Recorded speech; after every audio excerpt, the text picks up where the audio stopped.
Imagine stepping into a room full of people, each wearing a mask. Some are smiling, some are frowning, but none of them reveal their true selves. Now imagine walking into this room without a mask at all, fully exposing who you are. How long do you think you could last? How quickly would you be labeled naive, foolish, or weak? You'd probably feel isolated, misunderstood, and maybe even powerless. This is the tragic journey of Prince Mishkin, the central character in Fyodor Dostoevsky's The Idiot. He's a man whose defining traits are his unwavering honesty, profound compassion, and boundless goodness. Yet instead of being admired, he's met with mockery, manipulation, and ultimately destruction. Why? Because the world around him is driven by self-interest, where those who act out of genuine kindness are often seen as simpletons or fools. Mishkin doesn't know how to navigate this social game, nor does he want to. His purity is mistaken for ignorance, and his goodness for weakness. To understand why goodness is often mistaken for foolishness, let's look at what society truly values. We like to think we admire honesty, kindness, and integrity, but do we? Or do we only tolerate them when they don't get in the way of our own self-interest? Throughout history, the people who rise to power aren't the pure-hearted. They're the ones who know how to manipulate, charm, and play the game. Niccolo Machiavelli in The Prince argued that a ruler must sometimes act immorally because the world rewards results, not goodness. Mishkin, however, refuses to play by these rules. He doesn't deceive, manipulate, or strategize, and for that, he's seen as a fool. Not because he lacks intelligence, but because his goodness makes him vulnerable in a society that thrives on competition, self-interest, and deceit. Take a moment to think about how often truly good people are taken advantage of in real life. We've all heard stories of selfless individuals who give their time and trust only to be betrayed by those they help. How many times have you felt like a fool for believing in the best in others only to be disappointed? It's easy to assume that the world will reward goodness, but all too often that's not the case. Yet even with all the hardship, we still long for people like Mishkin, those who are unshakably good. But Dostoevsky doesn't make Mishkin a simple martyr. His goodness challenges everyone around him.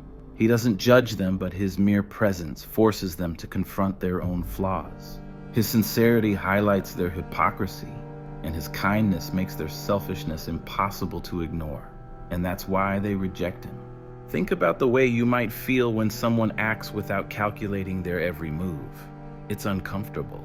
Their authenticity is so rare, so unguarded, that it often forces us to examine our own actions, and most people are not prepared for that. Mishkin's presence is a mirror reflecting back to others their deepest contradictions. It's a reflection they're often not ready to face. The real question here is Mishkin the fool, or is it the world that has lost its way? Is it the goodness he embodies that makes him vulnerable? Or is it the cynicism of those around him that makes them reject him? Dostoevsky forces us to confront that question head on. Take a moment to think about how often truly good people are taken advantage of in real life.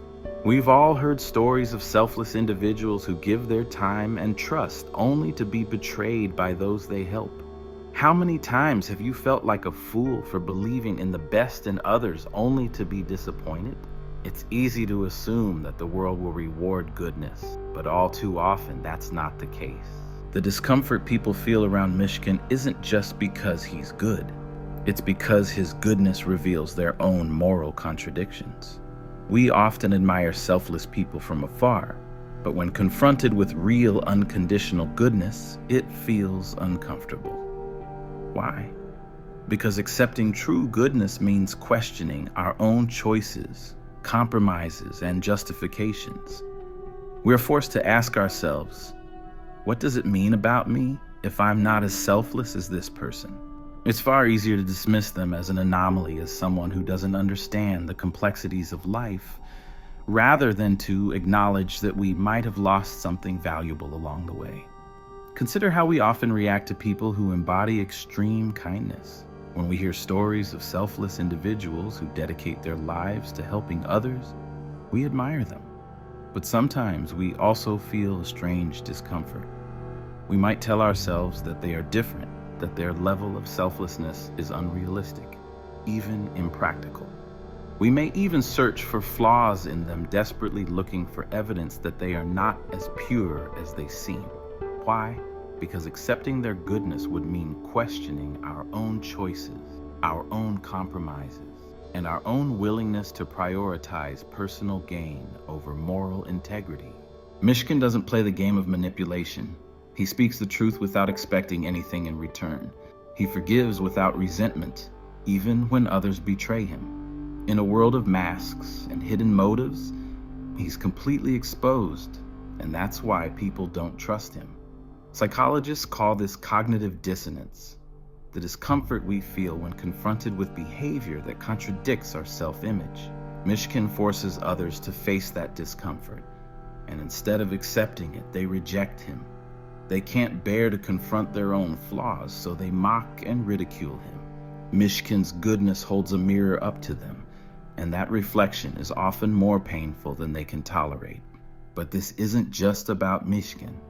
It's about how goodness challenges us. When we encounter true kindness without strings attached, it makes us uncomfortable. We wonder, how can they be like that? It challenges us to reconsider our own actions, beliefs, and priorities. It forces us to confront the ways we've justified our own selfishness. The discomfort we feel is a reflection of how far we've drifted from the ideals of kindness and compassion. Goodness, in its purest form, isn't about reward or recognition. It simply exists because it's the right thing to do. This is the tragic fate of Mishkin, who refuses to compromise his values for survival, ultimately leading to his downfall. His unwavering commitment to goodness challenges us to live by our deepest values, even when the world tells us it's not worth it. But if goodness is so powerful, why does it often lead to suffering? The answer lies in its disruptive nature. Mishkin doesn't fit into Russian high society because his goodness challenges the status quo. It forces people to confront their flaws, and most people resist that. Mishkin's authenticity creates friction because it exposes parts of others they'd rather hide. In a world of masks, Mishkin's transparency is a rebellion, and that rebellion leads to his rejection. But Dostoevsky doesn't want us to see him as a victim. He wants us to see him as a mirror, revealing uncomfortable truths about our own lives.